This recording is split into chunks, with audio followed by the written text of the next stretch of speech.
Welcome to the Beatles Talk Show. Today's February 20th. We're going to look at Beatles historical facts through the years. Like, did you know?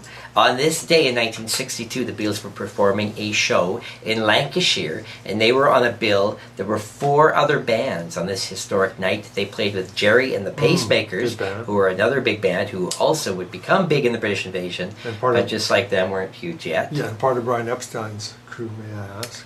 And Rory Storm and the Hurricanes was playing at this gig. That's Ringo's old band. Yeah.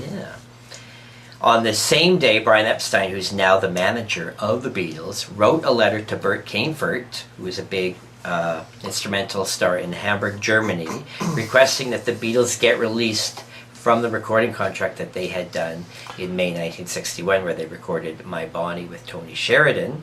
So was that on Polydor? In some countries, yes. Yeah. And so Kaempfert actually luckily agreed in his letter in March 1962. Okay. So that was good news for them. It was. Of course, those recordings would get re-released many times, people cashing in. On this date in 1963, the Beatles performed on the BBC radio program Parade of the Pops. This was a lunchtime radio show, and they performed their 2 singles, Love Me Do, and their current #1 hit, Please Please Me. And the Beatles had to drive down from Liverpool to London to play for 4 minutes. That's a 160-mile trip. Yeah, because they had to get back, because they had a gig that night in Doncaster. And on that same day, the Beatles also did a photo shoot for their album cover of Please Please Me, and Angus McBean was the photographer that day. And they actually, if you look at the album, they're way up high on the building. Yeah. Hey, it's like, what is that, the 14th floor or something?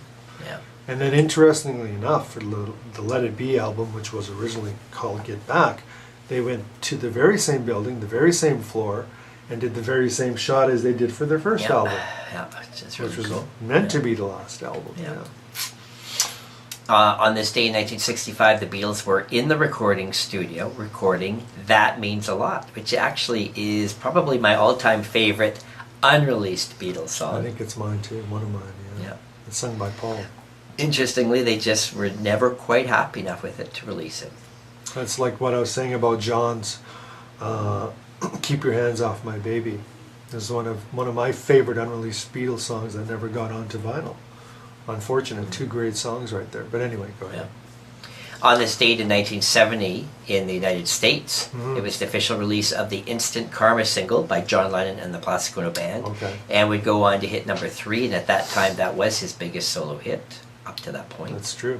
That's true. On this date in 1974, John Lennon, still dating May Pang, returned to Los Angeles after visiting Yoko for her birthday yesterday, and John attempted to call Phil Spector to resume recording sessions for the rock and roll album, but found out that Phil Spector had just been in a terrible car accident. So that was that. A year later, on this date, in a New York court, Judge Grisa ordered that the illegal John Lennon album Roots should be withdrawn from sale. Of course, that was the rock and roll album with Sonata tracks that I used to own. I'm not sure what happened to that. Do you know that in 1981, Yoko released the single Walking on Thin Ice, which is a very good song, sung by Yoko but written by John, I believe. And it was the song John was working on the evening he was murdered. Yep. And he was carrying the master tapes with him when he got shot. It's kind of sad when you think of that, but it's a very good song. Very nice guitar work by John. Yeah. So if you never heard that song, you should actually listen to it, because I enjoyed it quite well. On this same day in 1981, at the Dakota apartment, Yoko gave her first interview since John dying 2 months earlier, Would have been hard. and it was with the BBC. On this date in 1989, it was the British release of the new single End of the Line by the Traveling Wilburys, featuring George Harrison. It's a good band.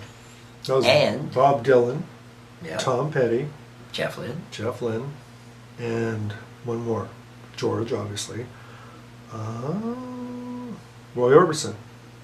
Hey? Yeah. Yeah, it was quite a super group, really. Yeah. And on this date in 1991, John Lennon was given the Lifetime Achievement Grammy Award, which Yoko accepted on his behalf, and this was 11 years after his death. So my dear friends, come back when you can.